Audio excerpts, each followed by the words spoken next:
They're like, we got enough cults out here. We gotta stop reading 1984 to these kids. Still a cult, sis. Still a cult. So why do people join cults? How do they work? And how do people break free? Hello, all of my fabulous, beautiful people, and how are you all doing today? I hope that you are all doing very, very well. So happy MLM Monday. Yes, today I want to actually talk about something that is related to MLMs, but it's also related to cults. So we're covering everything right now today. MLMs are commercial cults. But today I want to talk about something that's really important because as I'm making this content, when people keep coming to me and they keep on saying things like, well, you have to be really, really dumb if you're going to fall for a pyramid scheme MLM. Or only stupid people would join a cult. Or whatever else. So there's apparently a stigma out here on the YouTubes in the world, the real one, you know? Do you guys remember that place? It's great. You should see it sometimes. The stigma is that people that join cults are dumb. And that's not the case. So today I found this amazing article that talks about why smart people join cults. It's brand new, out this month, and so I just want to go through that with you guys today.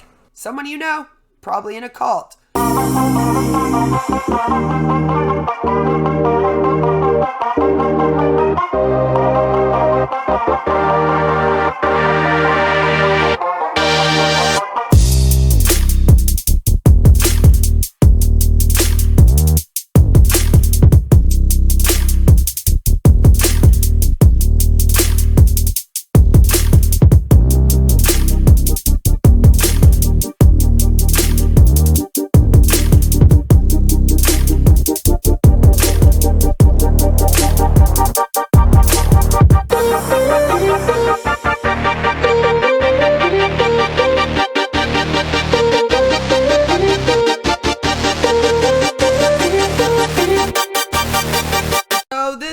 Posted by the Sydney Morning Herald, and I saw it posted up by the Anti-MLM Coalition on their Twitter, so be sure that you go and follow that. And it's why do smart people join cults and how do they get out of them? So I think it's a really great article for us to read today on MLM Monday. Sarah Edmondson has been asked why she joined NXIVM more times than she can count. But it wasn't until 2017, standing naked in the home of a friend as the women around her were branded with a cauterizing iron, that Sarah really started asking herself that question too. How did she get here?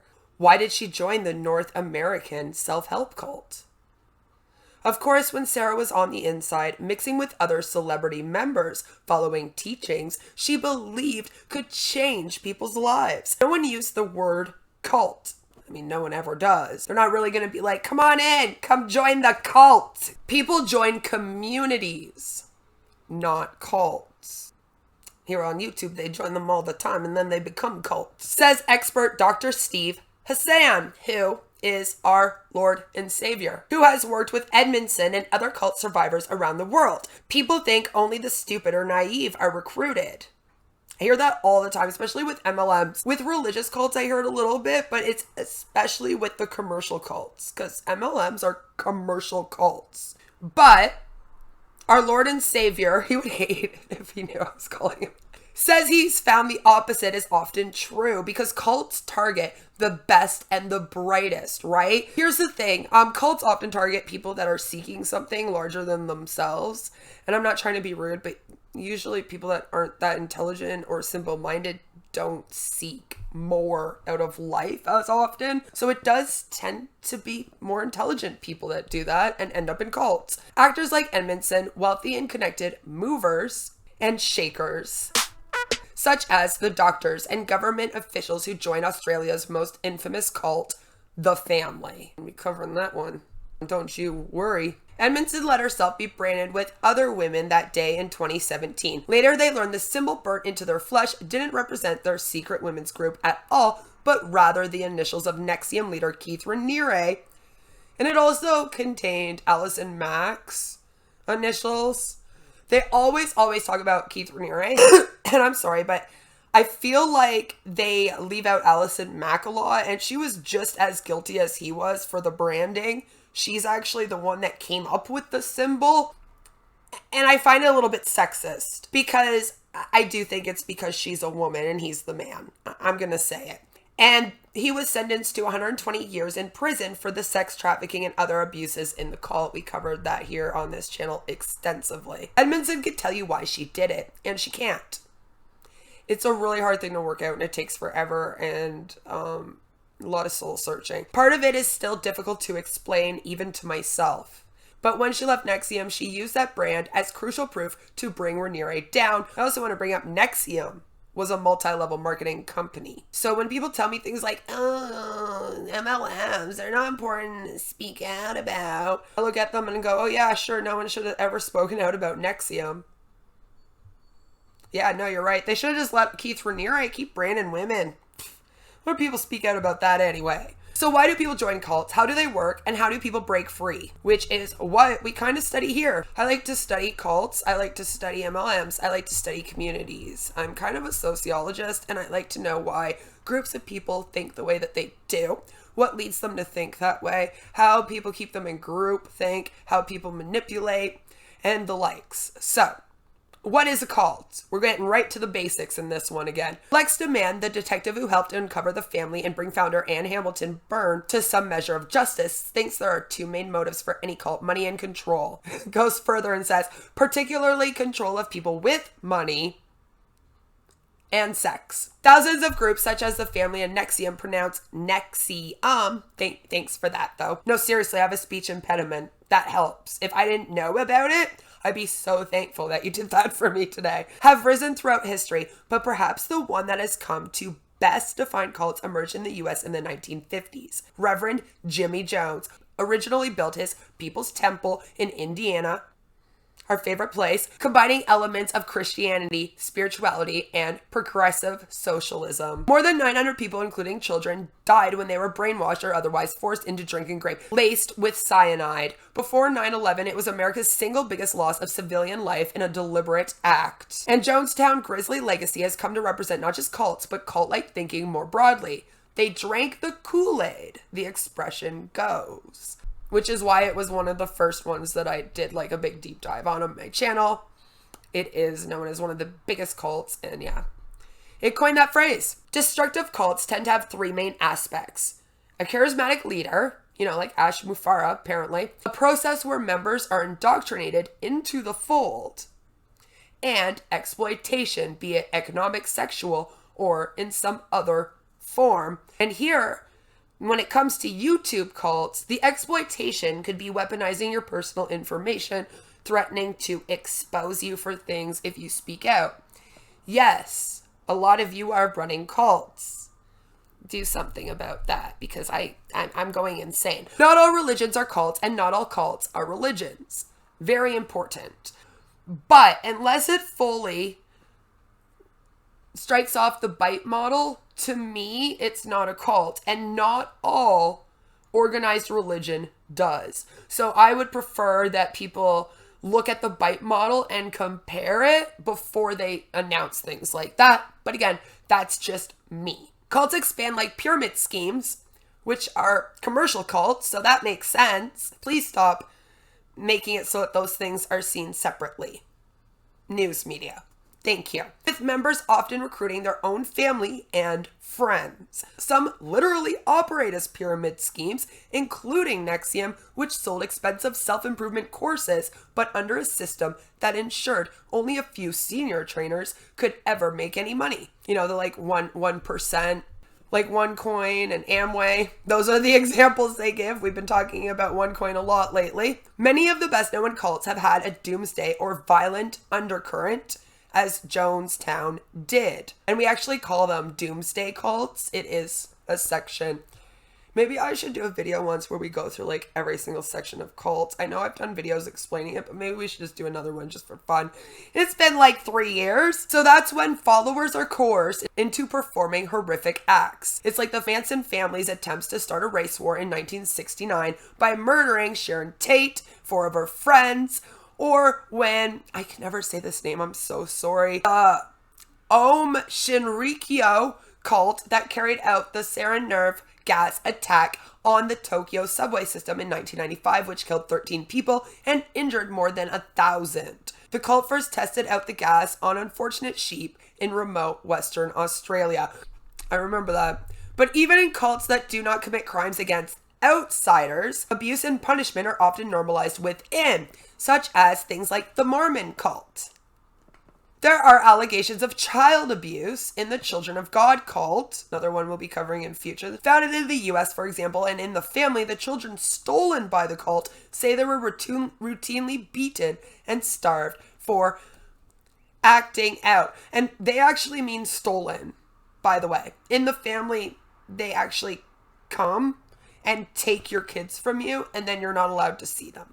We'll get into all that when we cover it. Often the abuse is psychological and financial, which again, MLMs, pyramid schemes, commercial cults, financial and psychological, right? Hamilton Byrne managed to talk followers into signing over millions of dollars in property and assets. A lot of these cults actually, when you join them, especially if they have a commune, you are made to sign over everything.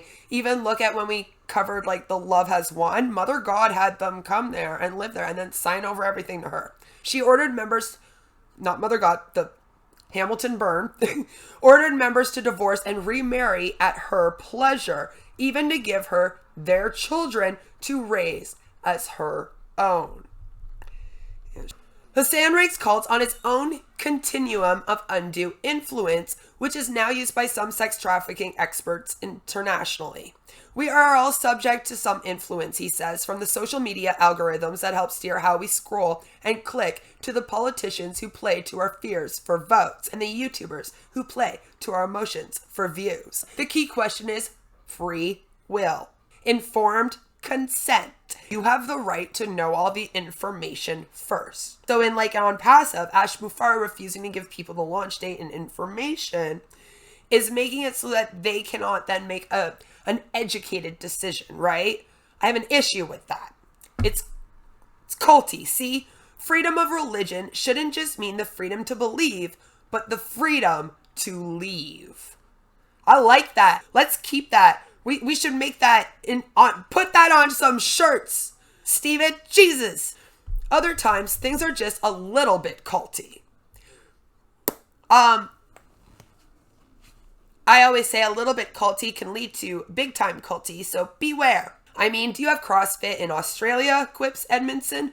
But the dangerous cults are not just white robes and Kool-Aid and drinking goat's blood either. It's really abuses of power in all dynamics.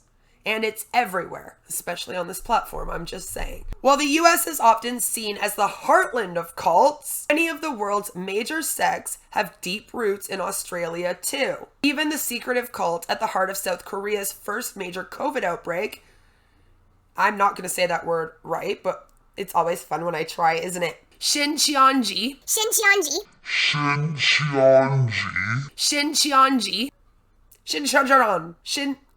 I don't want people to accuse me of being racist. I'm not making fun of the race or the language. I'm making fun of how I'm dumb and have a speech impediment.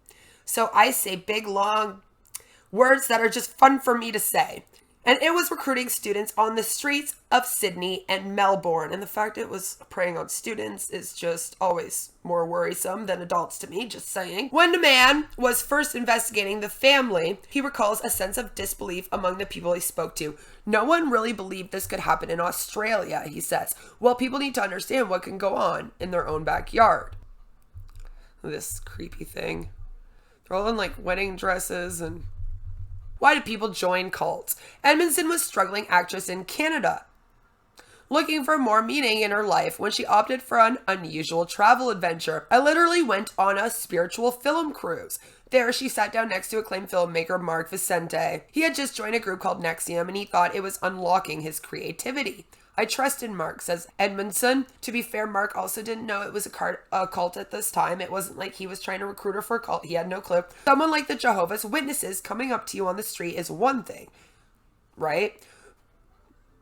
But when you meet someone you really respect and they say, hey, you might like this thing, that's different. And that's why MLMs and most cults get your family and friends to have you come join someone you trust. There were red flags right away. Everyone had to wear sashes around their necks, graded like karate belts. and they called NXIVM leader Raniere Vanguard and senior teacher Nancy Salzman Proctor. But as Hassan explains, the cult was already challenging prospective members to ignore their instincts, always a red flag.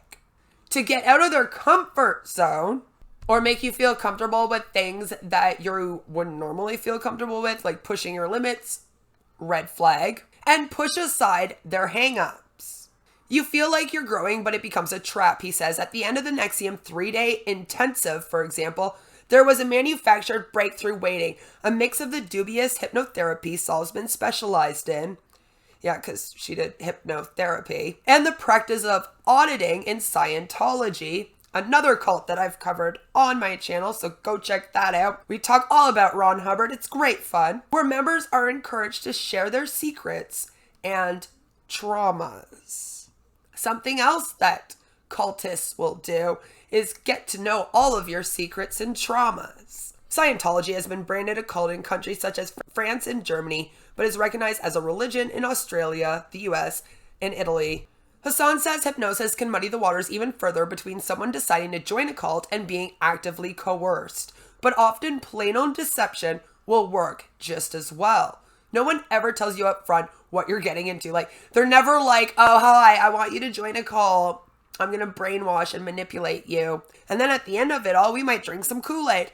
That's not how it works, right? Torrey Clevenger was 22 and backpacking through Europe when he was drawn into the Children of God. Oh my God, this call is it's creepy. We're going to talk about it this summer. It's so creepy. I was very much at the crossroads, wondering what to do with my life, as most people are at that age, by the way. Nobody knows what they're doing with their whole life at 22, okay? Like, he left 11 years later with his young family and is now a counselor in NSW, helping other survivors while running Australia's main support group, Cult Information and Family Supports. Yeah, that's awesome. I love that. Love that. Sorry, I get really excited at people's like turnaround and survival stories, and then like hearing that they go help others. It just makes me so happy. I know you guys don't like it, but you know, it makes me happy. I have so many haters over here, right? He says cult recruiters home in on people's vulnerabilities. Like any good salesman or MLM hun, right? They found out what you want and tailor their message to it. After joining, you learn the tricks as well. Perhaps someone senior will take a special interest in you. Usually something like that happens. They make you feel really special. They do the love bombing and all that, right? Or you'll score an invite to what cult experts call high excitement activities. Like, you know, Vanguard Week at NXIVM, which happens to be... It's funny because that was the first one I thought of, and it's their example too. But yeah, all of these cults have one of those. MLMs have the conferences. Edmondson, who also became a star recruiter for her cult before getting out, says the tactics are similar to the love bombing experienced by domestic violence victims. Yes. And when I first came out here, one of my best videos that I've done out here actually is where I talk about that. I talk about how the recovery leaving cults for me was a lot like recovery from leaving domestic violence. Because I was in a 7-year domestic violence relationship before. I was in the 2 MLMs, and when I left, it re-triggered the shit out of me. And that's probably the video that's helped the most people out here. I get messages still to this day about that video. Like, I'm so glad I watched that video. I'm like back in counseling now, getting the help I need. It's great. It very much is like that. And especially if you're a survivor of that, you will end up being triggered. So just be careful of that. And if you need anything, I'm here. As you see, it happens to me all the time. It always starts with the flowers and the chocolates and the romance, she says, and then there's one moment, one underhanded comment or something that makes you go, did they really just say that? But you don't want to see it. With NXIVM, I wanted the community. And that's what a lot of people do want, is they want some community. I wanted to feel like I was a part of this special group who are changing the world. People like Keith Raniere use people like me who want to help others. They're the easiest people to use. Clevenger agrees that cults look for people who can sell the image of the sect, not just those who will buy it. But there's a cult for everyone, he warns, so maybe you won't get drawn into a religious cult. But what about meditation, self-development, paganism, or even something that promises money? Everyone has a trigger, and anyone could get sucked into a cult. Scary thought, but true. In the internet age, cults can wield power beyond a secluded commune. I am so happy that we are finally talking about how cults on the internet can affect people in their homes. Because another thing I hear is, well, you weren't on a commune. It wasn't a religious cult. Still a cult, sis, still a cult. And several of you guys that hate me are actually in the QAnon cult. I love all of ya. Many experts, including Hassan, consider QAnon a cult, for example, though it has no clear leader, save the anonymous Q, who first ignited the viral conspiracy theory on a message board in 2017. Isn't their leader Trump? All people are hungry for community to belong, and especially in these unstable times, the world has become real shades of gray. People gravitate towards black and white just to try and keep their sanity, I think. Especially right now with the pandemic going on. Be careful. Who are cult leaders? Who are the people that get these jobs? Could you imagine doing the hiring process for that? I just need to know, can you talk about yourself for at least 7 hours a day? Oh, okay. Awesome. Can you speak in tongues? Okay. Awesome. Do you like to manipulate and control large populations of people? Okay. Are you a decent speaker? All right. I mean, at least you're not Ash Mufara, so there's that. You know what I mean? It would be weird. The pull of a particular leader is often why people fall into a group's orbit too. A lot of people said Onision was very charming. I beg to differ, but people said so. After a police raid had rescued stolen children from the cult's secluded Lake Eildon property in 1987, the man had spent years piecing together a case against Hamilton Byrne for abuse, fraud, and more. So much more. Okay. Even teaming up with the FBI to hunt her when she fled overseas. They actually used the word hunt like she's an animal. Now here she was, the most evil person I had ever known. And that's why. Okay. I opened the door of that police van, he says, and inside was just this little old woman in shackles without her makeup or her wigs. Yet 3 decades earlier, when the then renowned physicist Raynor Johnson met Hamilton Byrne in Melbourne, he thought the glamorous blonde at his door was the reincarnation of Jesus Christ himself. Hamilton Byrne was actually the daughter of a woman who claimed to speak to the dead and had spent much of her life in asylums. Sad beginnings that she spun into a tale of spiritual pedigree. In the 1960s, she began teaching yoga to wealthy middle-class women, just as Eastern spiritualism was sweeping west. Johnson was her first big recruit. His name opened doors, says the man. She also preyed on the mentally unwell at a private psychiatric hospital owned by a cult member. You don't say. Visions were manufactured by dosing patients with LSD, one of the most powerful hallucinogens and then legal for psychiatric care. Look up the LSD trials and learn about those if you want a trip. It was funny, okay? Laugh! She'd appear in the doorway in a flowing white gown, literally with a bucket of dry ice behind her, and people thought they were seeing Jesus Christ. There he is! Our Lord and Savior! You guys know I talk about George Orwell's 1984 all the time. Other than it's a great book that I was forced to read in high school. Just, man, that fucking chapter 5, though. She amassed a loyal army, well-placed people who could help her steal children with phony adoption paperwork because they believed she was raising them for a divine life. A cult doctor would hand a child to a cult nurse, to a cult social worker, to Anne. All in her cult. Very weird. And yes, in her heyday, she was very appealing to men. She was well-spoken, clever, and had presence. Hamilton Byrne was convicted of only fraud in the end, paying $5,000 in fines. She died in 2019, and this bitch made it to 98 years old, but at least she got dementia. I'm sorry, karma. And 3 days later, she didn't rise again, demands.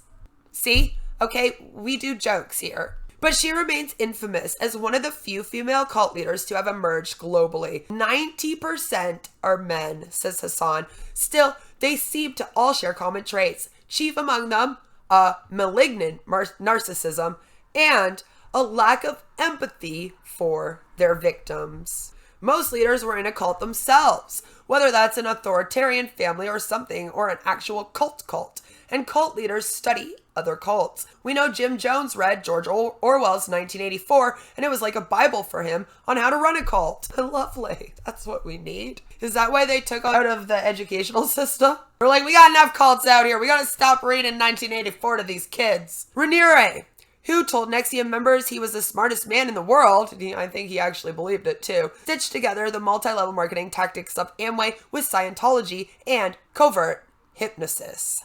L. Ron Hubbard, the sci-fi author who founded Scientology, is said to have studied religions and sects extensively, especially Aleister Crowley. He really liked him. While most cult leaders seem to be liars preying on the faith of their followers, psychologists say some have appeared to buy their own delusions, as in the case of the Heaven's Gates in San Diego, the first big cult of the internet era that ended in the mass suicide of 39 members in 1997.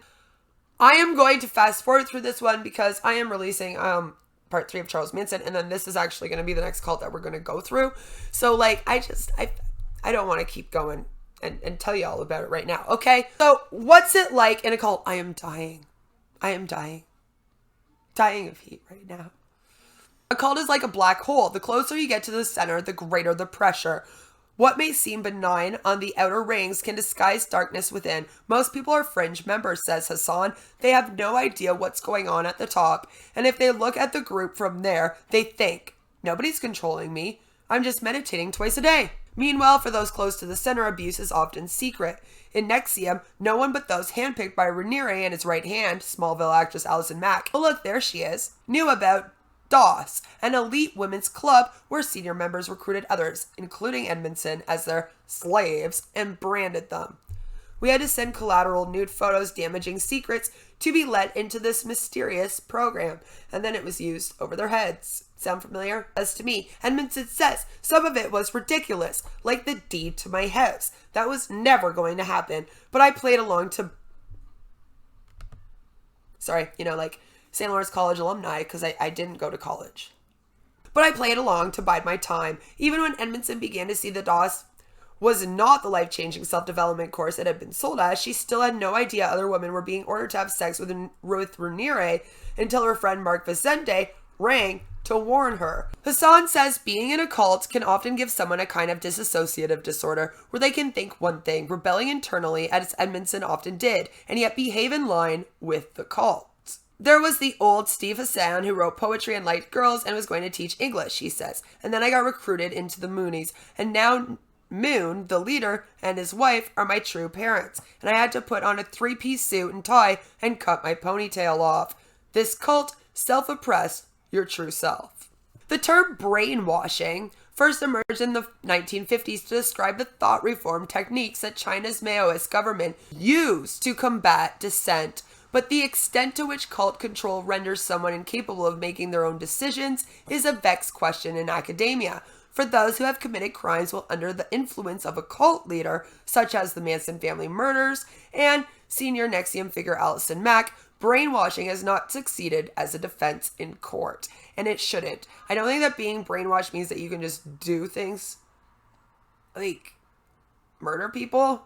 Anyway, still in the case of the Manson family, Charles Manson's powerful control over his sect saw him serve life in prison for first-degree murder despite not physically taking part in the killings himself. But he did demand them, by saying, do something witchy. Certainly cults coerce their victims, isolating them from family and friends and keeping them too busy and stressed to examine things closely.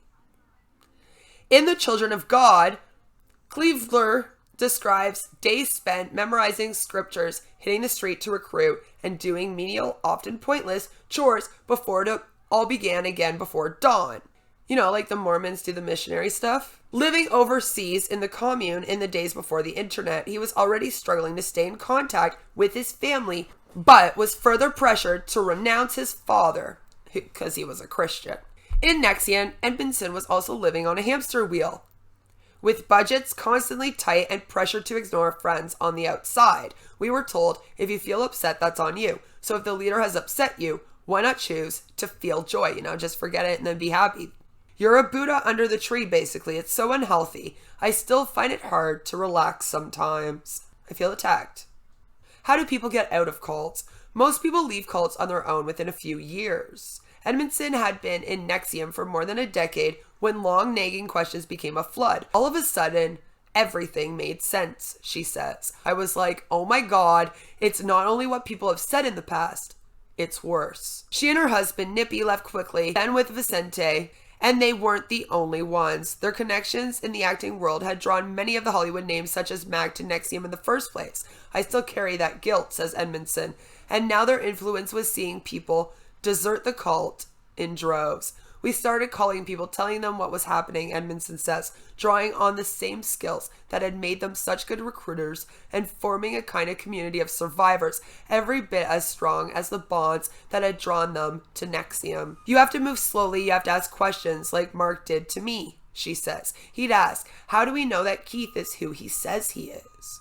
Re-engaging someone's critical thinking, helping them realize the truth of a cult on their own is a key way to help them out, says Hassan, whose first book on cults helped many other renowned experts escape their own sects. Of course, in the old days, it wasn't so gentle. After Jonestown exposed the danger of cults to the world, concerned families in the U.S. sought court orders to hold a person for a few days to deprogram them, introduce them to ex-members, and talk through the concerns of their loved ones. It worked, said Hassan, who was deprogrammed shortly after his car accident briefly knocked him out of Mooney life.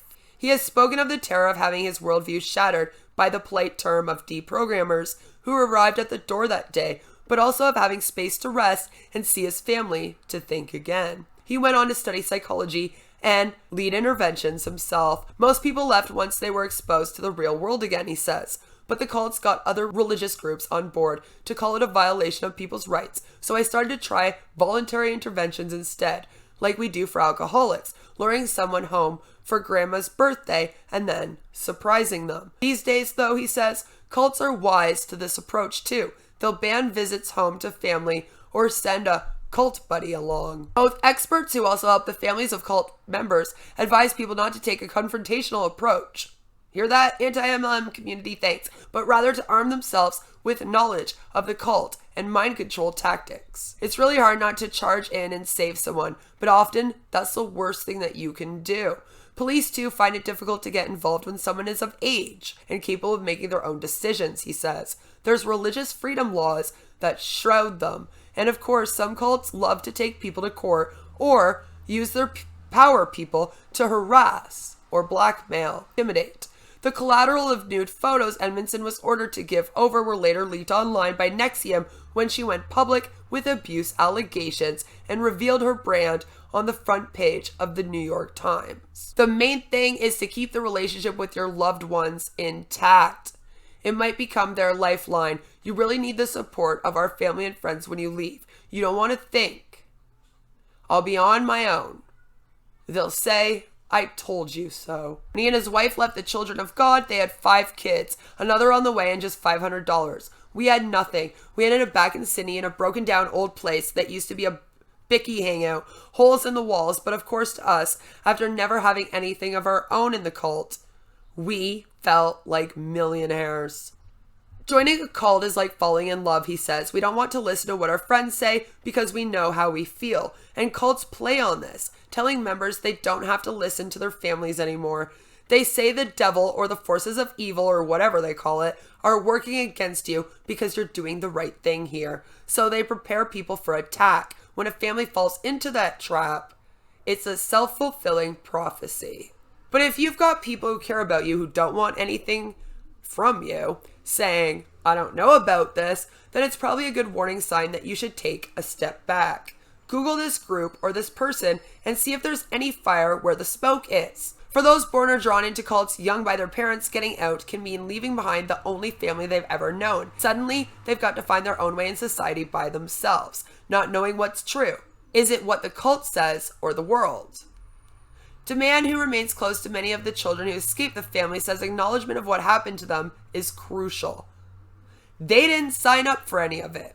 How they were raised, they need help. Meanwhile, walking those who were recruited through the process of how it was done, how the cult operated, can help free them from the shame they carry. It's what I try to do here, and then I try to make you laugh. But without some form of exit counseling or education on cults, experts warn people will often fall in with another. If Edmondson hadn't escaped a cult herself, one labeled by the media as the sex cult no less, she admits that she wouldn't understand how someone could be sucked in either, but that knowledge is a powerful protection. People who walk around thinking it'll never happen to them are more vulnerable. Whether to a cult or a shady business deal or a gaslighting boss or YouTuber who runs a community, anyone can be fooled. And then she ends it by saying, I want people to know they have a way out. There's a community out here too. So, I hope that was a fun read. I really enjoyed reading it. I thought it was some very important information. It's always nice to do a little refresh on like what a cult is, how you get out of it, that kind of thing. I should probably be doing one like every few months on my channel just to keep it up to date and whatnot. But I thought that was really good to go through today. Because like I said, a lot of people out here will be like, you got me stupid if you get tucked into one of those things. And as you see, no you don't. Ha ha, I win. I'm right. You're wrong. Anyway, I'll stop that now because that was like I was 7. I hang out with a 7-year-old all day. So there's that. And please do give the video a like, subscribe if you are new here. I would love it if you joined our fabulous, amazing members. All of the beautiful people do, and you don't want to be an ugly bitch like the bitches that be running cults. Okay, just don't do it. Do share this around. You don't know. Someone you know, probably in a cult. Or at least a pyramid scheme cult, okay? That they everywhere. Hun messages taking over the world. And no matter where you are, what you're doing, I hope that you all have a fabulous day. Take care, and I'll see you all very, very, very, very soon. Which I'm sure you're all super excited about. Okay. Mwah. Bye. Now I'm just hangry again. Still a cult, sis. Still a cult.